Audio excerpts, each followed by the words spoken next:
The daughter of Rita Hayworth shares the depressing reality of her last days. Rita Hayworth was October saw the birth of Margarita Carmen Canino, Brooklyn, New York, 17th, 1918. The daughter of Eduardo, a dancer from Spain. The performance of Canino and Ziegfeld Folly. Rita was nearly born as Vulga Hayworth. Entering the entertainment industry, her formative years were greatly impacted by the discipline of dance she started learning under her dad's before she was even a teenager. Toutledge teenager. The Canino household relocated to California, and at the age of 12, she was acting in a professional manner as a member of the flamenco act of the family. However, in spite of her as a dancer with early promise, it was the silver screen that would eventually describe her legacy. Her arrival in the 1930s saw the arrival of Hollywood, first as a dancer in several short films responsibilities under her given name, but it not until she agreed to a deal with her career started with Columbia Pictures to go into overdrive. Head of the studio, her potential was acknowledged by Harry Khan, but demanded that she have a spectacular change to conform to Hollywood's image of glitz and charm. She suffered through unpleasant electrolysis procedures to increase her hairline, and applied a natural dark coloring to her red hair, an action that would become her trademark and represent her rebirth as Rita Hayworth. When paired with her new identity, seductive on-screen persona, unadulterated talent, and captivated by sensual dancing abilities, audiences and facilitated her shift from small player to real star. The pivotal role occurred in 1941. The inverse of the musical You'll Never Get Rich, Fred Astaire, where her ability to dance and charisma on film were indisputable. But it was she that left an impression. Portrayal in the 1946 motion picture Gilda that solidified her reputation in the history of film. In that movie, she portrayed the mysterious and sexually suggestive Gilda, particularly the now iconic glove strip. It appears that the tease blames Mame made her a worldwide celebrity and an emblem of feminine sensuality and post-war mystery. Gilda was more than a fictional figure. It turned become a moment of culture. Her picture was even painted on atomic bomb sites during the Second World War, gaining her the call herself the Love Goddess, a title she infamously disapproved of since it misled her actual disposition, which was much more timid, more introverted and sensitive than she suggested screen persona. Hayworth's career was distinguished by exceptional adaptability. Despite frequently being portrayed as a dazzling leading woman or femme fatale, she additionally demonstrated dramatic timing, humorous severity, and a level of susceptibility it distinguished her from her peers. She starred in vintage films like Pal Joey 1957, Covergirl 1944, and 1947's The Lady from Shanghai. And Audacious is a noir movie that was made by and co-starring with Orson, her ex-husband Wells. Her union with Wells was among five, and even though it was one of her greatest connections that are creatively exciting,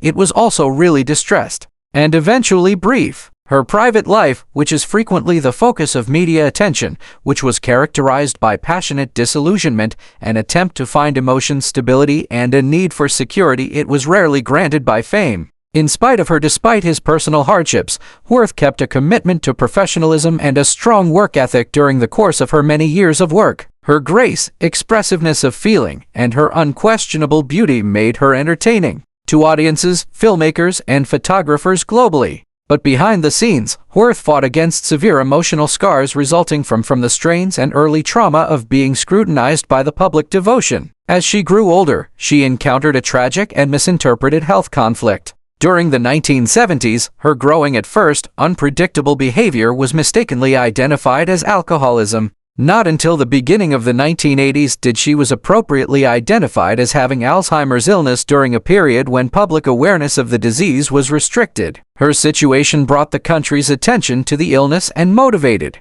her daughter, Yasmin Aga Khan, Princess, will become a prominent proponent of Alzheimer's investigation and consciousness. The work of Rita Hayworth's personal life was as dramatic and intricate as the parts she played on screen, indicated by a number of well-known unions that each left a permanent mark on her identity and emotional health. She married Edward C. for the first time. Judson, who has been in business for over she married a man decades her older in Las Vegas in 1937 at the age of 18. Elderly Judson saw Rita's unadulterated beauty, its early stardom potential, and he emerged as a key figure in the redefining her persona. It was situated beneath the impact that Margarita Carmen had Canino transformed into Rita Hayworth, passing through a striking physical change that involved excruciating electrolysis to increase bleaching her black hair and cutting her hairline, a brighter tone of auburn to match Hollywood's glamour standards. Judson was incredibly devoted to advancing her career, setting up deals and movie parts that set her up for success. But in the background, the marriage was extremely disturbed. It was stated that Judson was manipulative and in charge, treating Rita as less of a wife and more of a commodity. By 1942, the relationship's tension and his scheming actions had taken its cost. Rita decided to get a divorce, pursuing self-reliance on a personal and in a professional capacity. Only a year later, Rita married a well-known actor in 1943, Orson Welles, the filmmaker and screenwriter, who was already well known in Hollywood because of the revolutionary success of Kane, the Citizen. They were married to each other, of two outstanding yet very distinct creative souls. Welles was a brilliant mind and talented actor. Hayworth, however, in spite of her attractiveness and celebrity, was a more susceptible and soul with a compassionate heart. While they were married, a daughter was born, Welles, Rebecca, 1944. Despite the fact that their relationship started with intense fervor and reciprocal respect, the requirements of Welles's profession and his distance was generated by emotional detachment. In between them, Rita, who was pining for stability and kinship, frequently perceived ignored due of her husband's severe commitment to his job. She submitted a divorce in 1948, renowned for mourning, "I was never understood by Orson. He believed that I was a picture from a movie." Their daughter Hayworth reared Rebecca primarily, and the psychological wounds caused by the breakup of this partnership stayed by her side for the remainder of her life. In 1949, in pursuit of enduring love and maybe a fantasy getaway from the constant brightness of Hollywood, Rita married the handsome Prince Ali Khan, and cosmopolitan Aga third son and among the most qualified in the world bachelors. Their brief love affair attracted the interest of the worldwide media, transforming Hayworth into a princess in real life. She even gave up her Hollywood career for a short time to relocate to Europe and carry out her royal obligations. A daughter was born to the couple. Yasmin Aga, princess, was born in 1949. Despite the splendor and opulence of their life overseas, the union was complicated. The image of Ali Khan as a playboy and his refusal to leave his bachelor lifestyle resulted in irreversible harm to their connection. Hayworth was brought up in a rigid and conventional Catholic home, was moreover disenchanted with the cultural and individual distinctions that emerged between them. By 1951, only 2 years following their wedding, the union had fallen apart. Rita went back to the United States and heartbroken again with Yasmin. In 1953, a few years later, Rita entering yet another tumultuous union, this time with Dick H's, an actor and singer, who was himself having difficulties in his career and unstable finances. H's, and Connor, who was born in Argentina, had gone through a brief moment of fame, was up against deportation concerns while their union, and it's thought that Hayworth's notoriety might have contributed to assisting him in staying in the nation. But his reliance on her, combined with his personal problems such as money carelessness, emotional instability, alcoholism, swiftly overtook the marriage. Rita, already experiencing the psychological effects of past heartbreaks, she discovered once more in a relationship characterized by tension and unpredictability. The union came to an end in 1955 following only 2 years of Hayworth's once more reverting to isolation and independence to deal with her disappointment. In 1958, she provided final attempt at marriage. Wedding producer she had met James Hill when filming the 1958 picture Separate Tables. The union initially appeared promising as Hill worked in the motion picture business and displayed some of her creative sensibilities. But the demands of their professions, in addition to Hayworth's developing emotional brittleness and Hill's individual conflicts, caused tension to rise in the union. In 1961, the pair had separated and the partnership came to an end in separation, the conclusion of Hayworth's romantic endeavors, because she never got married again following this last dissolution. In July 1981, Rita's downturn tragically, Hayworth's condition had deteriorated. Evident once the goddess of bright love of the heyday of Hollywood, she was now severely damaged by the devastation of Alzheimer's, is a disorder that was yet not fully comprehended by the public throughout that period. Her perplexity and disorientation had gotten to the point where crucial phase that a Los Angeles judge, the Superior Court of Angeles, issued the heartbreaking choice to designate her Princess Yasmin Aga Khan, her daughter, legal guardian. Yasmin was still alive in the city of New York, accepted the accountability with a deep sense of love and honor. In spite of her position and public obligations as a participant in the Aga Khan family, she gave her top priority care of her mother, dedicating herself to making certain that Rita would use her remaining years spent in a compassionate environment, stability, and familiarity. Worth moved into a flat during the time of the San Remo, an opulent and ancient structure on Central Park West in Manhattan. The plan was created so that a flat would be suitable for her, next to Yasmin's, enabling her daughter to be nearby at all times periods. Yasmin took on the massive undertaking of overseeing not just her mom's physiological requirements, as well as the psychological, the difficulties of witnessing a once vibrant star disappear into dementia's haze. She was in charge of all Worth's everyday living, employing caretakers, setting up for medical assistance, as well as establishing a serene, caring setting where Rita could preserve a certain amount of tranquility and honor. The turnaround was sad. Many roles, as Yasmin discovered caring for the woman who had previously enthralled everyone with her screen presence and kind demeanor. Friends, fans, as well as journalists periodically inquired about Yasmin's mother. Her response was both faring and tender and brutally honest. "She's still lovely," Yasmin would remark, allusion to the eternal grace and subtle characteristics that had created Worth among the most recognizable goddesses on screen of her era. However, Yasmin did that with a moving confession. However, it's a shell. The woman with lighted up a movie and danced with Fred on a staircase. Screens with her captivating performances. This had previously been the dream of millions, was now there in person, but slipping emotionally and cognitively into quiet. Yasmin's statement encapsulated the Alzheimer's disease's silent destruction, an illness that gradually destroys the essence of an individual when they depart from their body behind. Rita's mother, Rebecca Wells, daughter of her union with Orson Welles, made plans to see her mom for the first time after 7 years. The relationship has been tense because of the years, made more difficult by familial dynamics as well as geographic separation, but Rebecca, already a grown woman, felt obliged to get back in touch with the woman who donated her existence. The visit was emotionally charged, delicate, and important for everyone engaged. The father of Rebecca, Orson Welles, and Worth's second spouse, conversed with Roger Hill, his close buddy, regarding the interaction, expressing his profound worry on the potential impact on their daughter on an emotional level. "Rita hardly recognizes me anymore," Welles revealed, in a tone laced with sadness.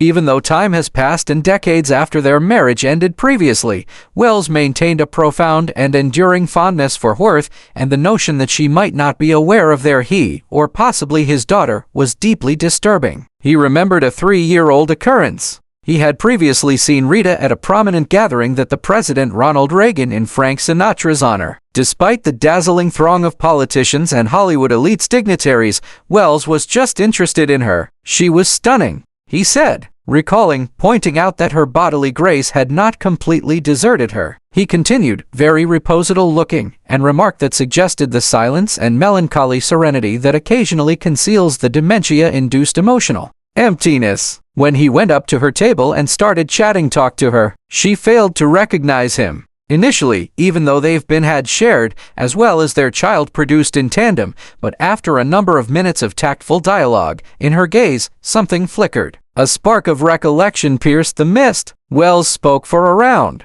4 minutes before recalled, "It was evident to me that she understood who I was," and she burst into a silent sobbing. The quiet image of Rita Hayworth as the ghost of recognition weeps, one that haunted her, passed through her, Welles, and embodied the harsh deterioration of identity that comes with Alzheimer's. In among his last interviews, considering the night before he passed away in October in 1985, Orson Welles thought again about the woman who was his former spouse and muse. His remarks were kind and respectful, bearing the burden of both loss and long-lasting awe. "She was among the sweetest and most beloved," he stated plainly. "Women that ever lived, there was simply remorse and no resentment. A beautiful tribute to a woman whose millions had once been captivated by beauty, but whose spirit and heart had meant more to those who knew her well. In that silent homage, Wells paid no homage to the Hollywood icon, but the weak, devoted, and incredibly human woman who impacted his life indefinitely. In the end of Rita Hayworth's formerly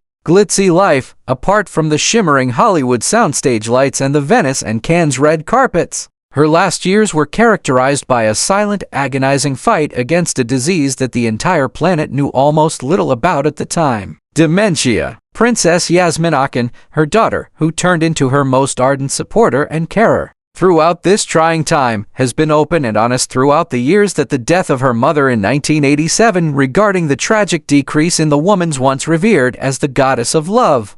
She doesn't relate a story about silver, cinematic victories or glittering celebrity, but of a mother gradually disappearing, imprisoned within a bewildered mind, dwindling memories and anxiety. Yasmin remembers the first indications of anything being incorrect. Midway through the 1970s, she observed minor but concerning alterations in the actions of her mother. Rita, renowned for her charm and elegance, started to forget discussions, skipping appointments, and responding to day-to-day events with growing restlessness. Initially, physicians and friends ascribed it to aging, stress, or even the consequences of alcohol misuse, a battle that Rita has silently faced years. But it soon turned into it was clear that this was much more sneaky. As her cognitive abilities as her health declined, so did her capacity to keep up a public image. Previously composed and glowing during interviews and looks, Rita started to struggle in speech, getting lost on the familiar streets, mistaking individuals she had recognized for many years.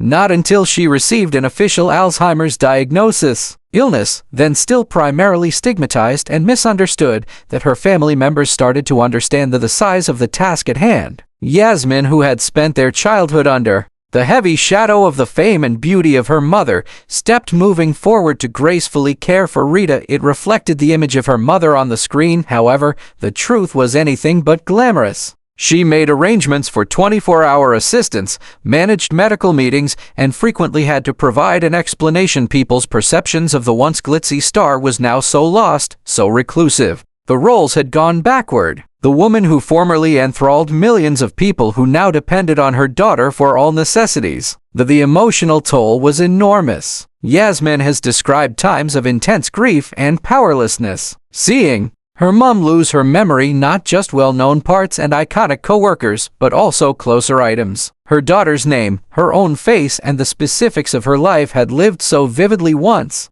There were on the days when Rita would get scared, irate, or aloof, and instances of terrible clarity when she would momentarily revert to herself, but just to disappear once more into her haze. Sickness. In these infrequent, brief moments of understanding, Yasmin would hold on to whatever shards of connection she could understand, understanding that they would shortly vanish. The general populace, without knowing the entire scope. Despite her illness, she was nonetheless remembered as the Gilda screen siren, her sensual dancing and flowing red hair etched in the memory of film. However, in her latter days, Rita Hayworth had no likeness to that famous person. She had grown weak, disoriented, and reliant, a mute victim of an illness that was hardly noticeable at the time, acknowledged as a valid medical state. Rita Hayworth passed away on May 14, 1987, when she was 68, in her Manhattan apartment, encircled by loved ones. Her daughter, heartbroken by the loss, but inspired by the encounter, promised to change things. Over the years, Yasmin Aga Khan has since emerged as one of the leading proponents of Alzheimer's research and awareness. She established the Rita Hayworth Galas by an increase in Alzheimer's disease millions of dollars to fund research and care, guaranteeing the legacy of her mother would encompass not only the glitz and glitter of the heyday of Hollywood, but also a significant contribution to the field of medicine and recall. As she recounted her mother's, Yasmin's last days have revealed the myth of the film star and took its place with something far more potent. The reality of a lady who, in spite of her notoriety, beauty, was in the end human, weak, delicate, and in need of affection. The last chapter, written by Rita Hayworth, was a tragic one, but via her daughter's bravery, it turned into a lighthouse for millions of people facing the same suffering.